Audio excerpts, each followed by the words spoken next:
Okay, the purpose of this video is to show the use of a Manson Boltway uh, truing tool. That would be this right here.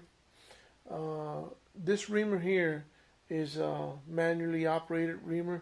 I bought this in the very beginning of learning how to true actions 700s. Did not know PTG made one. Not that there's anything wrong with this. I just like to work with on the lathe itself, and this is done by hand with this tap right here. Is used to drive this through the action. But at $275 for this thing right here, I thought I'd give it a try. So I did. I gave it a try, and I've had very good results so far with it. It's very simple to use. Again, it's a manually operated reamer. Works very well, and it measures 0.715 in diameter. So whenever you ream with this, you have to order a bolt from PTG. They make great quality bolts that gives you the clearance you desire from the 0.715 to whatever you want in a bolt.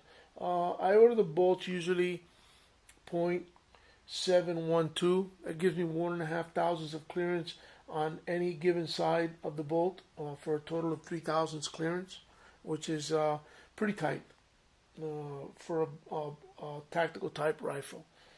You could order 1 thousandths clearance if you want it. Total clearance, it give you 0.5 thousandths. It makes for a pretty tight fit. So be careful doing that kind of stuff. So here's the old bolt. We'll be removing the handle off of it, installing it on here, and I'll go ahead and detail of how I do all of that. So we'll pan up here now to the 700 action that I have in a Brownells action wrench. And it's just what the action wrench is doing in this case is basically providing a good vise on the action itself while I work on it. Provided with the kit in Manson's reaming kit is a tapered bushing, 700 to 705. If it's in the back of the action like that, obviously the small end goes in first. And what you're going to do next is, here's your reamer. Right? So you're going to go in from the front of the action, small end first, obviously. And you're going to line it up with that bushing. These are very tight tolerances. Okay, so now what is going to end up happening here, I'm going to put this tap wrench on the reamer itself. And just like you would ream any hole by hand, you're going to be using a good quality lubricant. Again, WD-40 is not a good quality lubricant. So there's the setup right there. It's very simple. You're just going to apply oil here ahead of your cutters, and you're going to rotate it clockwise, obviously, and move forward slowly. It's a process that takes about 4 to 5 minutes to do. I'll go ahead and start doing that, putting oil on it. I'll get the Boltway trued, and then we'll move from there. Here's just a little glimpse of what it is I'm doing. It's very simple. I'm rotating and moving it forward. As you can see, I've got a diaper set up here to catch the drippings of the oil. I'm using Molly from Castro. It's a very good lubricant. Now, if you're going to get to the point where this wrench bottoms out against the tool holding the action, so you're going to have to come back here on this other end and set up, and you're going to be pulling at the same time that you are cutting. It's a pain in the neck, because what ends up happening is when you're pushing, the wrench doesn't want to come off. But there's no way to get the wrench on here tight enough that when you pull and rotate at the same time, it doesn't want to come off. So it may come off once or twice. Just put it back on there and keep going. Like I said, it takes about 4 to 5 minutes. It's taking me longer to explain this than it does to do it. So you saw what it is I'm doing. I'm going to continue and I'll get back. Okay, so now the action has been reamed true. The brand new PTG bolt will now fit snugly like I want it to. you can feel that there's very little movement.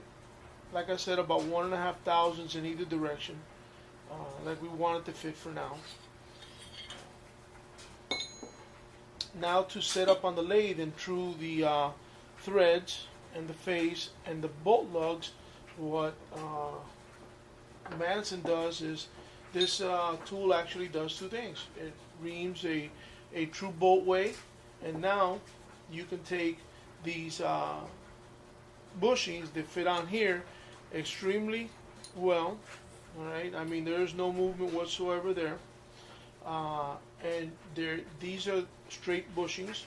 They measure 0.714 and a half, so 714 and a half thousandths of an inch. They fit in there, as you can see. They fit in there just pretty snug.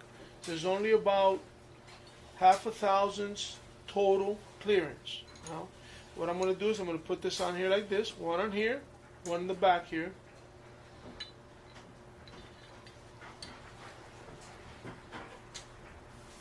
Now this one here.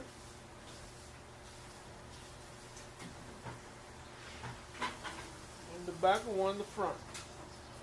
Now what you end up with there is an action that I'll go ahead and put in my jig, my action truing jig, and then I'll have a reference point out here